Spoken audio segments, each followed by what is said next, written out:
Salam əziz izləyicilər, bir daha xoş gördük sizi. Adalya Hub proqramında yenidən efirdəyik.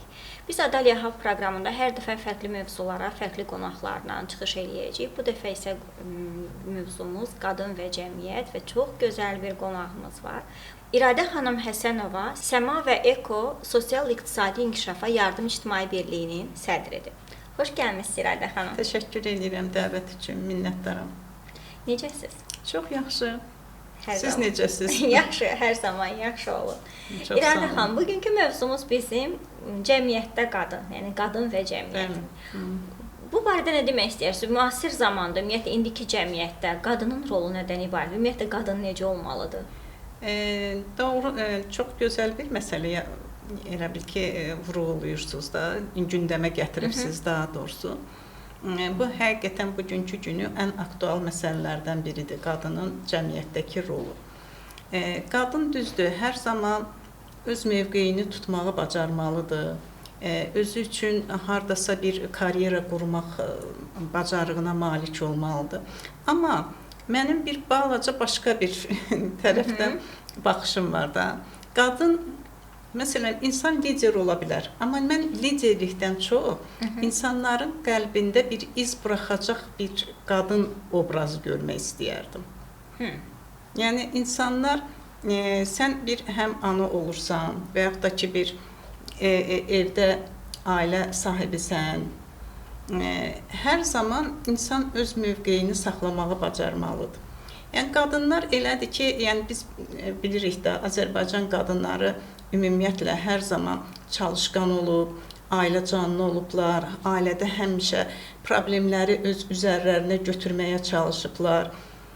Bu çox gözəl bir, yəni həqiqətən mən təqdir eləyirəm bizim ailə, bizim qadınları. Yəni mən başqa ölkələrə baxanda, oradakı qadınlarla müqayisə eləyəndə hətta təəccüb eləyirəm ki, yəni bizim qadınlar nə qədər belə cəfakeşdir.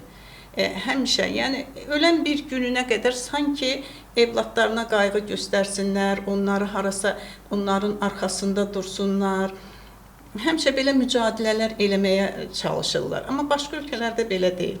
Bu bizim ən gözəl xüsusiyyətlərimizdən biridir. Düzdür, bəzən deyirlər, insan öz həyatını yaşamalıdır, biraz o uşaqları sərbəst buraxmalıdır. Təbii ki, uşaqları sərbəst buraxmaq o demək deyil ki, sən onun arxasında deyilsən. Sən uşaqları sərbəst də buraxa bilərsən, hər kəs öz həyatını yaşaya da bilər. Amma mənə elə gəlir ki, valideynin elə ölən bir gününə qədər borcu da odur ki, uşaqların arxasında durmağı bacarsın. Bu, yəni bizim, yəni bizə şəxsən Azərbaycanlara məxsus olan bir, yəni ənənədir. Yəni bu da mənim çox xoşuma gəlir, açığı deyim. Yəni mən bundan heç də deyim ki, yoruluram, zövq almıram, xeyr. Yəni mənim ən xoşuma gələn, Azərbaycan qadınlarının ən xoşuma gələn xüsusiyyətlərindən biri budur.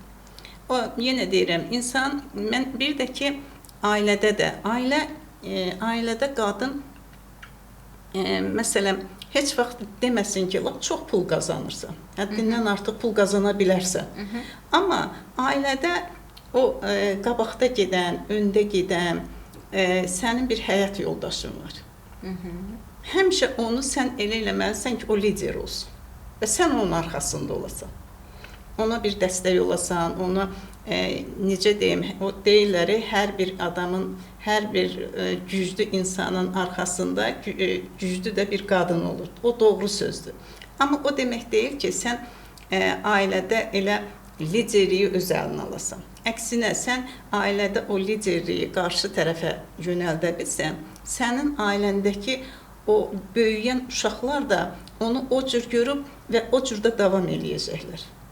Məsələn, oğlan uşaqları, bunda ümumiyyətlə oğlan uşaqları həqiqətən, yəni onlara çox ehtiyac var. Məsələn, bugünkü günü bizim kişi xeylaqları nə edir? İşləyir, çalışır, ailədən çox-çox uzaqda qalır. Məktəblərə gedirsən, məktəblərdə qadınlardır, bağçaya gedirsən, qadınlardır, evdə oğlan uşağı gəlir, yenə anasıyla, atasıyla bir münasibəti olmur. Ona görə də o da bir kişi kimi formalaşa bilmir.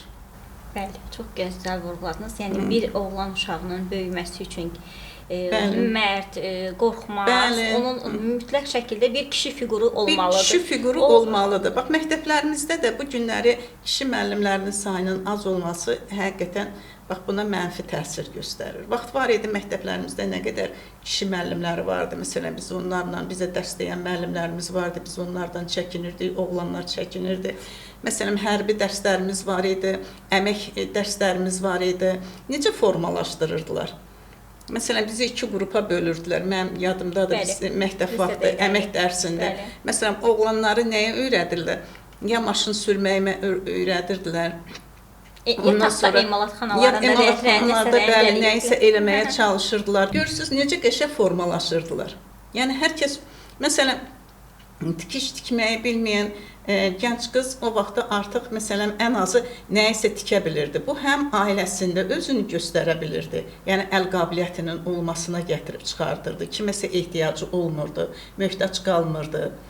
Həm də ailədə artıq bu bir ailəyə düşəndə bunun öz problemini həll eləyə bilirdi həmin o gənc qızlarımız. Amma indiki dövrdə çox təəssüf edirəm. Yəni həm bu bax bu əmək dərsləri demək olar ki, yoxdur. Ümumiyyətlə mən bilənim yoxdur əmək dərsləri. Yəni görün, məsələn, hərbi dərslərimiz var idi. Oğlanlar nə qədər gözəl bir kişi kimi formalaşırdı. Bizim hətta məsələn biz universitetdə oxuyanda, mən institut oxuyanda bizim məktəbin hərbi kafedrası var idi. Məncə hal-hazırda hərbi dərslər keçirilir, yenə də səhv eləmirəmsə, amma o dərəcədə deyil. Yəni mən də onu əmək təlimi barədə heç bir söz deyə bilmərəm, çünki məncə də əmək təlimində artıq o tikişlər falan, bəlkə də hansısa müəllimə keçir onu deyə bilmərəm, amma keçmişdəki qayda qanunla onu siz deyirsiniz. Demək ki, bu dərslərin belə qadınların formalaşmasında. Bəli, mən bax bunu dəfələrlə deyirəm. Deməli, məsələn, Çində bir dəfə Çinlə bağlı mənim qabağıma bir video çıxdı və mənim çox xoşuma gəldi o video. Orada nəyi vurğulayırdı? O bağçalarda uşaqlara əmək öyrədirdilər. Balaca uşaqlar idi. Məsələn, qruplara bölmüşdü. Uşaqların hətta o marağını belə öyrənmişdilər. Məsələn, kim yemək bişirə bilir, kim paltar tüləyə bilir, kim məsələn tutaq ki, taxtadan nəsə eləyə bilir. Həmin bax o bağçalarda onları əməyə cəlb eləyirdilər. O qədər mənim xoşuma gəldi ki, mən onu təbliğ eləməyə çalışıram və bizdə də artıq bax onunla da məsələn bağçada olan uşaqları biz ancaq elə oxumağa, nəyəsə belə, düzdür, oxumaq da vacibdir, nəyəsə öyrətmək. Amma onların bütün günü biz axı uşaqların həmişə beynini yora bilmərik axı. Peşə təhsilinin inkişafına bəli, ona görə də bax həmin o uşaqlara, məsələn bağçalarda da müəyyən bir saatlara bölmək lazım. Məsələn, 1 saat dərsdən məşğul olur, nəyəsə öyrədilir. Amma yerdə qalan o 2 saat, 3 saat məsələn uşaqlara bax əməyə cəlb eləmək lazımdır və uşaqda bir maraq oyanmalıdır. Gələcəkdə də artıq uşaq öz seçimini doğru düzgün etməyi bacarmalıdır. Bax biz qadınların da üzərinə düşür. Yəni ona görə deyirəm ki, qadınlar bax bu işlərlə, yəni biraz bizim cəmiyyət artıq nə cür deyim sizə? Yəni biz biraz başqa cür formalaşmağa çalışırıq da. Amma məncə uşaqlarımızla, yəni uşaqlarımızın istiqamətində uşaqlarımızın düzgün istiqamət tutması üçün biz onlarla daha çox vaxt ayırmalıyıq. Son zamanlarda qadınlar iş həyatına daha çox atılıblar. Mən bu qadınların iş həyatına atılması ilə bərabər də qadınlar daha çox uşaqlarından da aralanıblar, ayrılıblar. Yəni uşaqlarla vaxt ayırmağı belə azalıb və bu kimi şeylərdə uşaqların inkişafında, tərbiyəsində, uşaqlar, yəni mən ona görə deyirəm ki, bəli, qadınlar biraz o analıq hissini daha çox qabartsalar, daha çox irəliyə sürsələr, məncə daha yaxşı olar. Düzdür, qadın da çalışıb, nələrsə eləməyi, bu mən də həyatım boyu çalışmışam. Demək olar ki, özümü biləndən ta indiyənə qədər mən də çalışmışam. Mən də hansısa çalışa gəlib bu günlərə çıxmışam. Amma bu demək deyil ki, mən ailəmdə, məsələn, uşaqlarımı, məsələn, onlara da zaman ayırmışam, vaxt ayırmışam, onlarla da məşğul olmağa çalışmışam. Biz indi, məsələn, görürsünüz ki, valideynlər evdə uşaqlarla məşğul olmurlar. Heç bir dərslərinlə məşğul olmurlar. Amma mənim yadımdadır, mənim uşaqlarım 1-ci sinifə gedəndə və yaxud da ümumiyyətlə də məktəbə gedəndə mən onlarla hər gün otururdum. Məsələn, işimi görür, işə gedirdim, işdən gəlirdim, yeməklərini bişirirdim. Ondan sonra otururdum, onları dərslərinlə məşğul olurdum. Amma çox təəssüf, yəni bu təkcə mən deyil idim. Yəni bizim dövrdə bütün qadınlar demək olar ki, belə rəftar eləyirdi uşaqlarından. Amma çox təəssüf, bugünkü günü qadınlar ancaq elə uşaq məktəbdən gəldi, təzədən müəllim yanına qoyurlar. Getsin müəllim hazırlaşdırsın, özü əziyyət çəkmək istəmir. Axı o pulu qazanmaq da var. Belə də yanaşaq, indi İradə xanım, təbii ki, sizin fikirlərinizə hörmətlə yanaşıram. Əziyyət çəkmək deyil, əksinə indi həyat daha fərqli inkişaf edir və çox sürətlə inkişaf edir. Həyat bahalaşıb sanki. Və o həyatda qalmaq, yaxşı yaşamaq, daha yaxşı yaşamaq. Yəni əvvəllər mən özüm də uşaq olanda bilirdim ki, adi bir şeylərlə bizim ailəmiz də, valideynlərimiz də yetinirdi. Yəni o qədər fərqlənmirdi, ailələr bir-birindən fərqlənmirdi və çox sadə ailələr idi hər kəs. Yəni hər kəs əgər işləyirsə, aylıq maaşı varsa, çörəyi varsa, belə deyim də, yeməyi varsa, o talon növbələrinə durub alırsa yeməklərini, ətini və bu onları qane eləyirdi. Yəni daha yaxşısı olsun, o olsun, bu olsun. Onlar üçün can atmırdılar və artıq dünyanın düzəni bir dəyişib. İnsan istədikcə istəyir daha yaxşısını və bunlarda insanlarda bir hırs maddiyyata, dünyaya bağlılıq yaranıb, dünyaya bağlılıq yaranıb. Bax, insanlar bunu unudublar da. Dünyaya bağlılıqda yox, təbii ki, maddiyyat önəmlidir. Amma da sən hırsla o maddiyyatın dalınca getməyin də doğru deyil. Mən belə düşünürəm, bilmirəm, yəni nə qədər doğrudur, bəlkə məni yeri gələndə qınayarlar, qınamazlar, bunu da demirəm, amma hər şeyin bir həddi var da. Yenə deyirəm, sən çalış, o ailəsənsə, ailəndə məsələn bir sənin həyat yoldaşın varsa, çalış ona dəstək ol. Onu məsələn həmişə qabağa çək, onunla elə olsun ki, o özünü doğrudan da bu ailənin böyüyü hiss eləsin, bu o ailədə özündə bir məsuliyyət hiss eləsin. Məsələn, qadınlar bəzən deyir ki, yox, mən çalışacağam və mən səndən də çox. Axı, niyə? Bax, səbəb nədir? Qoy, hər kəsin özünün bir yeri var da. Məsələn, ailə qanunlarında da var. Yəni, bu Quranda da var. Kişi qazanmalı, qadın, məsələn, evdə bu iş.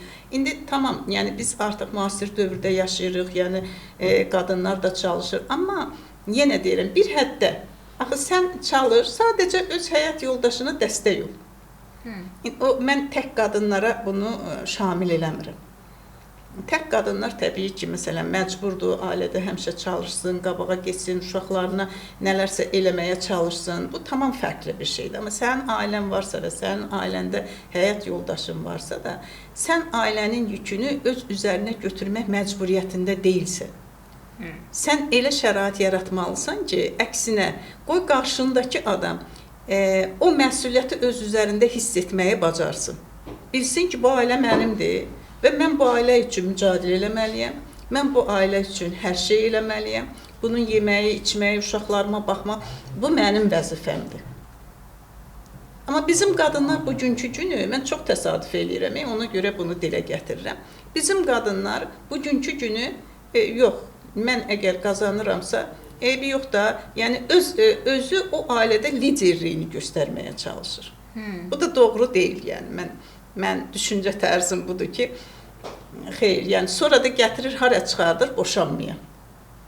Sizcə qadınlar nə zaman xoşbəxt olur? Məncə qadınlar qarşı tərəfin ona münasibətində, ona qayğısında, nə cür deyim, yəni hiss eləyəndə ki, o ona həqiqətən də belə eşq dolu baxır, onu dəyərləndirir, onun hər bir hərəkətinə dəyər verir, adi bir sözlə, adi bir hərəkətlə, onda qadın məncə daha xoşbəxt olur. Yəni qadın bir də ki qadının arxasında bir kişi əlinin olması, sizin o bir misalınız var. Mən onu çox istəyərdim ki, siz çəkəsiniz, bizim izləyicilər də onu eşitsinlər. O çox gözəl. Hər dəfə, bəli, o hər dəfə mənim beynimdə fırlanır və doğrudan da çox, yəni günlərdir ki, siz mənə o qədər gözəl məsləhətlər verirsiniz. Bundan əvvəl də, yəni o bizim əvvəlki verilişdə də o balıq bürcü ilə əlaqəli bir şeylər olmuşdu. Ondan sonra mən artıq söz vermişəm ki, sizin dediklərinizin hamısına əməl edəcəm. Çünki sizə o içdən gələn bir şeydir və onu sizə gəlir. Yəni mən heç vaxt belə deyim ki, bilmirəm, bəlkə də insanlar belə qəribə gəlir, amma həqiqətən mən kimə bir söz deyirəmsə, içimdən gəlir deyirəm. Yəni belə nə isə yalan deyim, ya xoşlamıram heç elə. Əgər bu şey ya deməliyəmsə, məsələn, sizə nə isə deməliyəmsə və sizə hörmətim varsa deyərəm. Yəni bu içimdən gəlir və deyirəm bu sözü. Çox təşəkkür edirəm. O misalı zəhmət olmaz. O misalda da belədir ki, deməli bir ərəbin bir dəvəsi olur. Bir gün bu həmişə ticarət eləyirmiş də, gedib bir dəvə yükü gətirərmiş. Bir gün deyir ki, mən bu yolu gedirəm. Bu gedim qonşumdan dəvəsini elə bil ki, borc alım. 2 dəvə yükü gətirim də, bu yolu gedirəm də, 2 dəvə yükü gətirim. Nəsə gedir qonşusundan xahiş eləyir, qonşusu da deyir ki, tamam mən verirəm, amma bir şərtim var, deyir buyur. Deyir, elə mənim dəvəm arıqlamasın. Deyir, yox, narahat olma. Nəsə gedirlər, gəlirlər, gedib gələndən sonra aparıb dəvəni qonşuya verəndə, qonşu deyir ki, baxır ki, dəvə arıqlayıb. Deyir, ay qonşu, bəs mən səndən xahiş elədim axı, elə ki, mənim dəvəm arıqlamasın. Bu and içir, aman eləyir, deyir, valla birinci yükü sənin dəvənin üstündən götürmüşəm, sonra özümün. Birinci yeməyi, suyu onun qabağına qoymuşam, sonra özümünkünü. Deyir, yox, sən əgər belə eləsəydi, mənim dəvəm arıqlamazdı. Bir müddət bunlar belə mübahisə eləyəndən sonra bu qonşunun dəvəsi dil açır. Deyir ki, sənin qonşun nə deyirsə, doğru deyir. Məni arıqladan o olmadı. Deyir, bəs nə oldu? Deyir, hər dəfə biz yola çıxanda, o öz əlini dəvəsinin arxasına çəkərdi. Deyərdi, dəvəm, darıxma, az qalıb, çatırıq. Bax, mən kürəyimdə o əli hiss eləmədim. Bax, ona görə də istər kişi olsun, istər qadın olsun, istər kimliyindən asılı olmayaraq, istər uşaq olsun, böyük olsun, hər kəs o kürəyində o əli hiss eləməlidir. Əgər o əli hiss eləyirsə, həmin adam çox güclü adam olur. Bu məsələ mən eşidəndən hər dəfə həqiqətən də bu məsələnin doğruluğuna o qədər inanıram ki, doğrudan da elədir.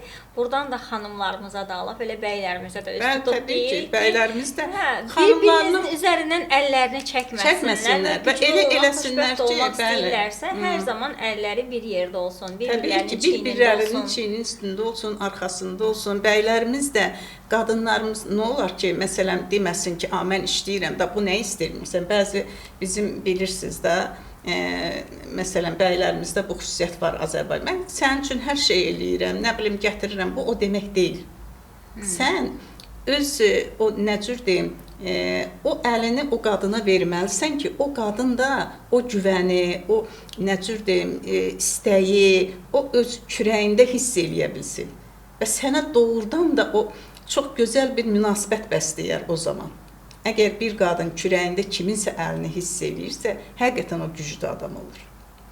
Demək ki, İradə xanım, biz söhbət eləyərək, amma hər dəfə söhbətin əsnasında, istənilən mövzuya toxunanda da, təhsil mövzusuna da, iş mövzusuna da, fərqi yoxdur, karyera, hər istiqamətdə mövzuya toxunanda, amma yenə də gəlir, hər bir şeyin sonu gəlir sevgidə və kişi-qadın münasibətlərində dayanır. Yəni, hər şeyin nədir? Əgər sevgi varsa, o ailədə inanın ki, söz-söhbət də az olur. Əgər doğrudan da bir-birinə hörmət varsa, yəni o evdə yeyilən yemək belə gözəl olur. İnanın, yəni sevgidən doğan, o ailədə bir-birinə qoyulan, sevgi deyəndə mən məhz elə sevgi deməklə deyil, yəni bir-birinə hörmət qoyan, bir-birinə qayğı göstərən, bax, o ailələrdə inanın çox az söz-söhbət olur. O, ümumiyyətlə, hər ailədə bəzi olur da, kiçik də olsa söz-söhbətlər olur. Amma belə bir ailələrdə ki, yəni bir-birinə hörmət, bir-birinə, məsələn, bayaqlar dediyim kimi, o güvən, əlinin bir insanın arxasında əlin olması. Yəni görürsən ki, həmin ailələrdə söz-söhbət də az olur. Və onların uşaqları da çox gözəl şəkildə böyüyürlər. Çünki sevgidən yaranırlar. Uşaqlar məsələn stres yaşamırlar.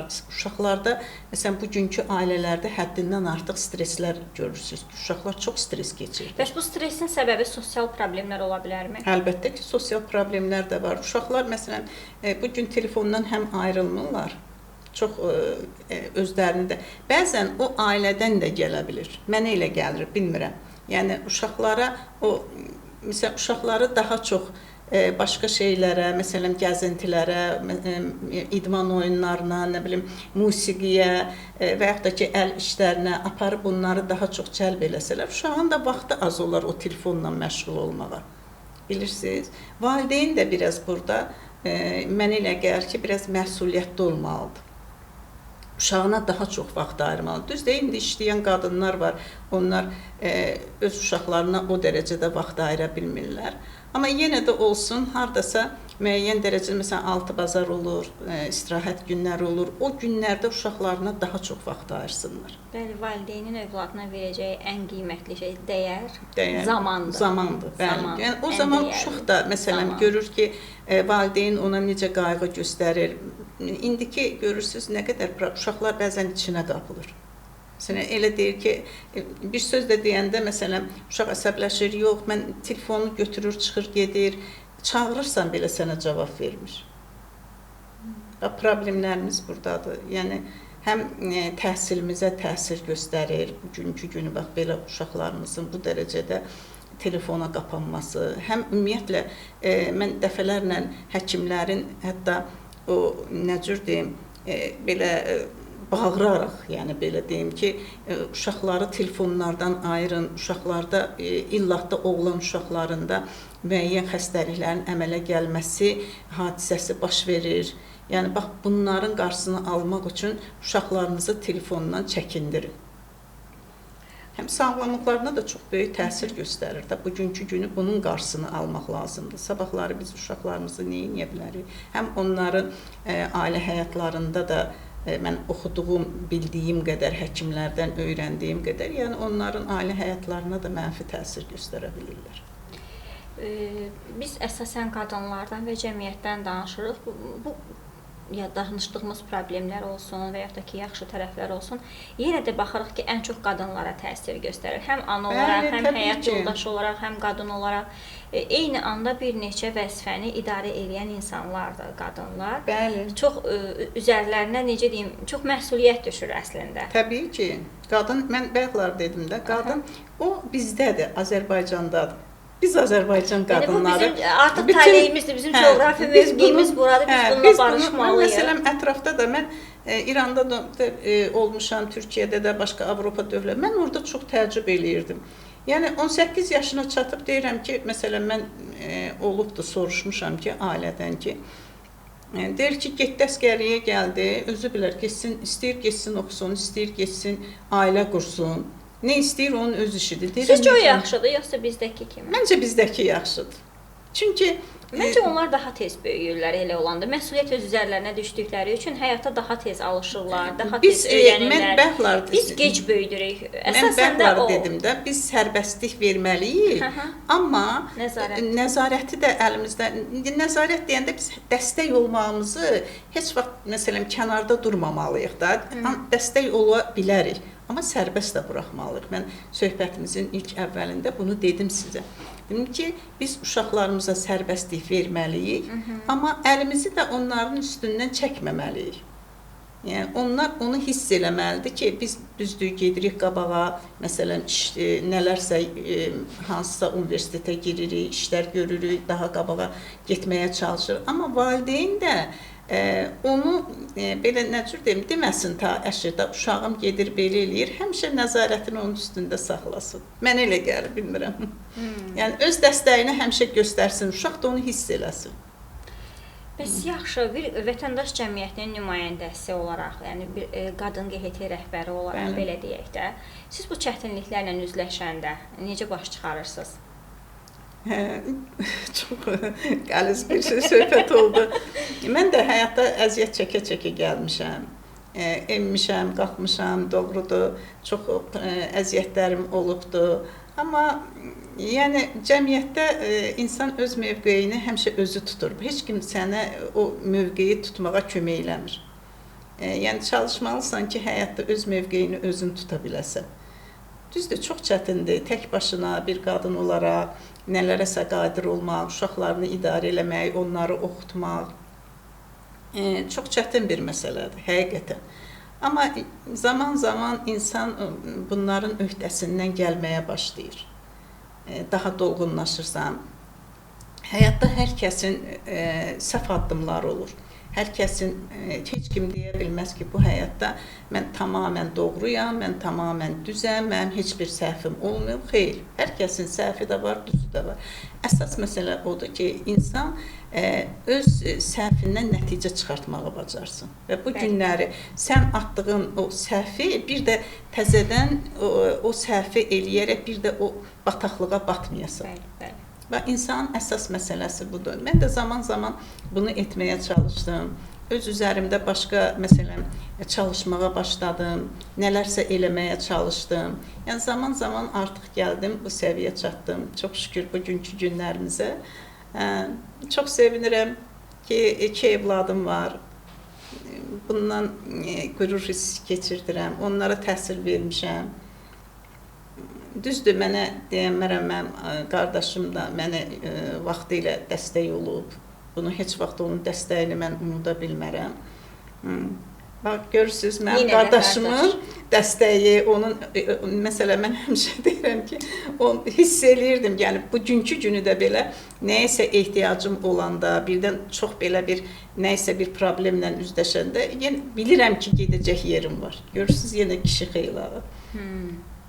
Yenə bir bəy, yenə bir kimsə, yəni gedəcək bir yerim olduğunu mən bunu özümdə hiss eləyirəm. Onda biz belə deyək də, bir qadın olaraq qəbul eləməliyik ki, bizim yar olmadan, o ruh əkizi deyək də, o olmadan fərqi yoxdur. Sənin dostun da ola bilər, atan da ola bilər, qardaşın da ola bilər, həyat yoldaşına, sevgilində, amma o ruh yarın olmadan sən həyatda daha güclü ola bilmirsən.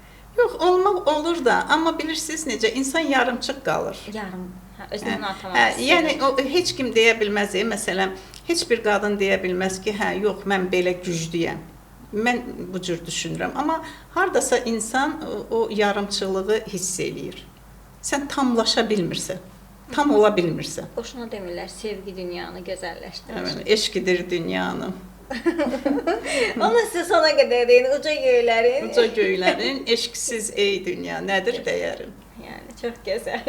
İradə xanım, və sizin, məsələn, həyatınız bir hekayə olsaydı, bir qadın olaraq ona nə, o kitaba nə ad verərdiniz? O kitaba nə ad verərdim? Bəli. Qadın olmaq çox çətindir. Bu dünyada qadın olmaq çox çətindir. Doğrudan da elədir. Bu adı verərdim. Harasa yüksəlmək üçün, nəyəsə nail olmaq üçün, həqiqətən qadın olmaq çox çətindir. Əziyyətlidir. Yəni, hələ-hələ Azərbaycan. Hələ-hələ Azərbaycandır. Bəli. Düzdür, bizdə indi deyirlər gender bərabərliyi, bu bizdə var, həqiqətən. Yəni, ona da doğrudan da üstünlük verilir, yəni. Amma mən o qədər belə bəzən hadisələrlə rastlaşıram ki, bəzən ona üstünlük verirəm, bəzənsə də yox. Məsələn, gender bərabərliyi deyəndə siz necə anlayırsınız onu? Mən sizə onu izah edim. Gender bərabərliyi deyəndə, bugünkü günü bizdə elə düşünürlər ki, gender bərabərliyi ancaq elə qadının üstünlüyüdür. Xeyr.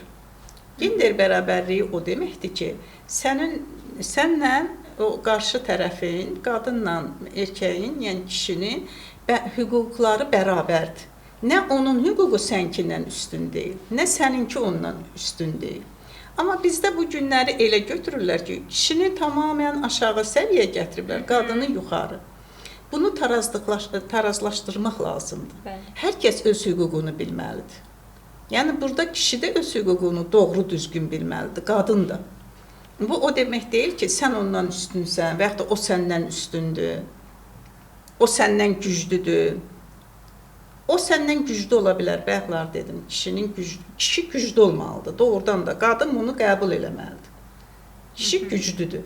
Amma kişi o fiziki cəhətdən öz gücünü qadının üstündə göstərməməlidir. O ailəsində onu göstərməlidir ki, bəli, mən güclüyəm, mən ailəmi dolandıra bilirəm, mən buna yetərincə imkanlarım çatır, bunu göstərməlidir. Qadın da eyni zamanda ailədə eləyəcəyi hüquqları var. Uşaqlarına baxmalıdır, məsələn, uşaqlarının təlim tərbiyəsindən məşğul olmalıdır, ata da məşğul olmalıdır. Ata da, məsələn, bayaqlar dedim, uşaq ki, atadan ayrıldı, o uşağın kişi kimi formalaşması zəifləyir.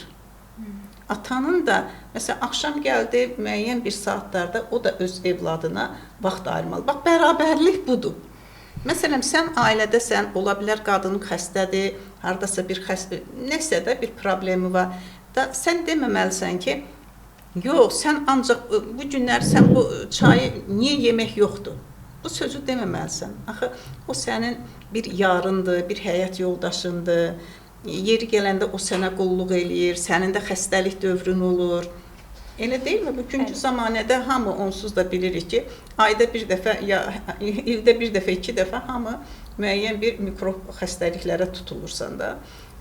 Ailədə kişi də xəstələnə bilər, qadın da xəstələnə, amma siz bir-birinizə ona görə da bağırıb, çağırmaq deyil də, onun qulluğunda durmaq lazımdır. Ya kişi olsun, ya qadın olsun. Niyə deyirlər evlənəndə sağlıqda, xəstəlikdə həm zaman bərabər olmaq? Bax, bunu nəzərə almaq lazımdır. Yoxsa elə gender bərabərliyi deyib qadınları lap da belə yuxarı qaldırmaq olmaz. Yəni, hər kəs öz hüququnu bilməlidir. Fikirləriniz o qədər dəyərlidir ki, Radə xanım. Biz saatlarla bu söhbətləri eləsək də bitməz. Amma biz bunu qısada kəsək ki, bizim izləyicilərimiz yenidən istəsin bunu. Biz yeni ikinci bir mövzu ilə, ikinci mövzu ilə davam elətdirək. Bu qədər onlar üçün yetər. Sadəcə son olaraq mən sizdən Azərbaycan qadınına nə demək istəyərdiniz? Azərbaycan qadınına ana olun, güclü olun, həmişə qarşınızdakı insana dəyər verin. Dəyərini bilin.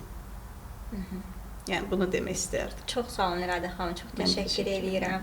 Mən sizə təşəkkür edirəm. Çox sağ olun. İradə xanımın da dediyi kimi dəyər verin, dəyərli olun və insan həqiqətən də dəyər verdikcə dəyərli olur. Nə qədər çox dəyər verirsə, öz dəyərini bir o qədər də anlayır və mənim həmişə dediyim bir söz var ki, dəyərli insanın dəyərini də özü dəyərli olanlar anlayır. Təbii ki, doğru. Mən ona görə deyirəm ki, dəyər verin.